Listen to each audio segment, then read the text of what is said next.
आप गृह मंत्री हैं। मैंने देखा आपके पास लंबे चौड़े बहुत सारे मंत्रालय हैं और मुख्यमंत्री को इस मामले में आप टक्कर देते हुए नजर आ रहे हैं। हालांकि उनके थोड़े ज्यादा हैं, आप 9 मंत्रालय संभाल रहे हैं गुजरात में।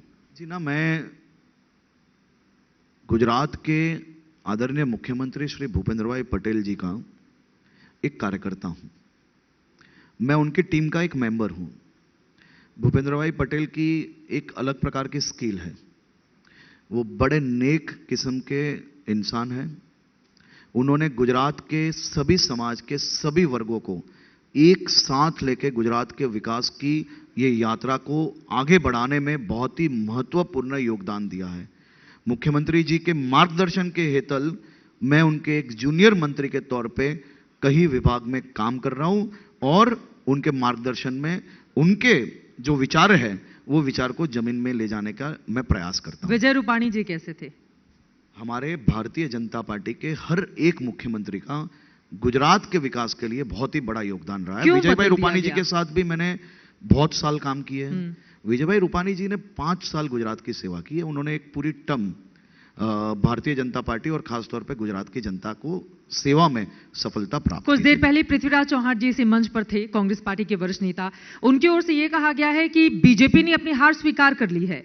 मंत्री और मुख्यमंत्री बदलने का सीधा सा अर्थ यही है कि जनता की उम्मीदों पर पूरी तरह से फेल रही सरकार। देखिए, पृथ्वीराज जी को जनता के बीच में जाने का यहां पे कोई जगह बची नहीं है।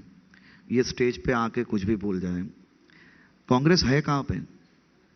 राहुल जी आ रहे हैं। राहुल जी आ रहे हैं तो कार्यकर्ता इसके लिए ही चिंता में है। कांग्रेस के आप पूछिए कांग्रेस को, आप कांग्रेस को पूछिए, वो वही चिंता में। वो आएंगे तो क्या बोल के जाएंगे और उसके बाद कितने दिन उनको कहाँ लगाने हैं। ये राहुल जी आएंगे तो कुछ खास कुछ नहीं कर जाएंगे। बस यही कर जाएंगे जो उनके कार्यकर्ता बेचारे कई सालों से जो मेहनत कर रहे हैं वो मेहनत पे पानी फिरा के वापस चले जाएंगे। आपको लग रहा है कि राहुल गांधी के आने से कांग्रेस के कार्यकर्ताओं को नुकसान हो जाएगा? ये मैं नहीं कह रहा हूं, ये पिछले कई चुनाव के रिजल्ट्स आप देख लीजिए। वो जब जब आते हैं तब तब कुछ नया ही करके जाते हैं। वो क्या बोल के जाते हैं उनको ही नहीं पता होता है। पिछली बार तो मुश्किल कर दी थी ना उन्होंने। किन ने? राहुल गांधी ने। नहीं, गलत बात है। 2017 में आपको 99 पर रोक दिया और 77 सीटें कांग्रेस ने हासिल की। यही विषय पे खास तौर पे आपको गहराई से सोचना चाहिए। समाज के बंटवारे लंबे समय तक आपको सफलता नहीं देता। आज कांग्रेस का क्या हाल है? तभी समाज के बंटवारे में कई उनको छोटी मोटी सफलता मिल गई। आज सूरत जैसे शहर में उनका एक भी कॉरपोरेटर नहीं है। गुजरात की एक भी म्युनिसिपल कॉरपोरेशन उनके पास नहीं है। एक भी जिला पंचायत आज उनके पास नहीं है। उसके बाद जितने जितने चुनाव आए उसमें से पूरा सुपड़ा साफ हो गया। कहीं पे कांग्रेस बची ही नहीं है। आप जो जिला पंचायत की इकाई है तब समाज के बंटवारे में उनको कुछ सफलता मिली थी, लेकिन मात्र एक चुनाव के लिए। उसके बाद के सब चुनाव में कांग्रेस सब जगह हारी है। कहीं नहीं है कांग्रेस। कांग्रेस कहीं नहीं है। तो फिर प्रधानमंत्री नरेंद्र मोदी क्यों कहते हैं कि लोकल लेवल पर डोर टू डोर कैंपेन कर रही है कांग्रेस और उससे डर कर रहने की जरूरत है? वही विषय आपको जो सुनना है वही आप सुनते हो। मैं जो बोल रहा हूं उसके बाद जो चुनाव हुए उसमें समाज में जो बंटवारा किया था उसके कारण उनको सफलता नहीं मिली।